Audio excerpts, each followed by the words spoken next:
મિત્રો, ઘણા બધા માણસો એવા હોય છે જે લોકોને ગેસ અથવા એસિડિટી અથવા પેટના એવા એવા લક્ષણો હોય છે, આખો દિવસ ખાટા ઓડકાર આવવા અથવા એવો ગેસ થવો કે પિત્તવાયુ થવી, જેના કારણે બહુ દુખાવા થતા હોય, એસિડિટી થોડીક પણ ચા પીધા પછી તરત થતી હોય અથવા ઉબકા આવતા હોય, તો તેના માટે કહેવાય છે કે તેની તાસીર જો ગરમ હોય છે ત્યારે વ્યક્તિઓ હેરાન થાય છે.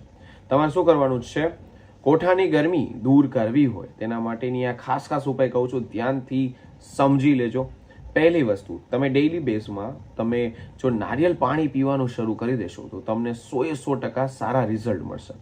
કારણ કે નારિયેળ પાણી જે છે તે કોઠાની ગરમી પટ કરતી દૂર કરી દેશે. બીજી વસ્તુ, તમે બપોરના સમયે જ્યારે પણ જમવા બેસો છો ત્યારે છાશ અને જીરું બેયને મિક્સ કરીને પીવાનું ચાલુ કરી દેશો તો તમને કદી પણ કોઠાની ગરમી, પિત્તવાયુ અથવા ગેસ નહીં થાય.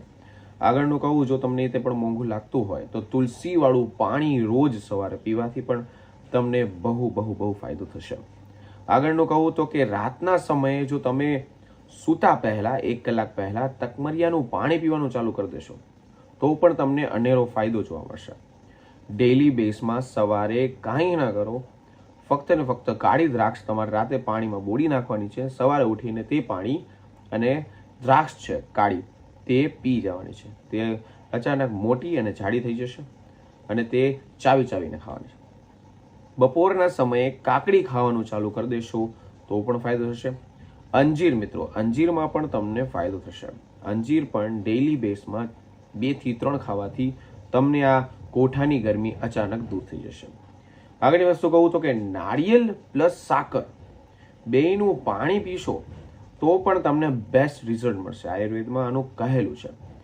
બાકી તમે ગાયનું ઘી પ્લસ સાકર પ્લસ એલચી જો તમે ત્રણેય વસ્તુને મિક્સ કરીને ખાશો તો તમને 100% ફાયદો મળશે. મિત્રો, કોઠાની ગરમી તમને તરત દૂર થઈ જશે. તમારી જે બોડી હીટ થાય છે અથવા જે પણ ખાઓ છો ખાટા ઓડકાર અથવા એવા તમને પ્રોબ્લેમ થાય છે તેમાં 100% રાહત મળશે. તો મિત્રો, આ જાણકારી સારી લાગી તો વિડીયોને લાઇક અને ચેનલ સબસ્ક્રાઈબ કરજો. ફરી મળીશું મિત્રો.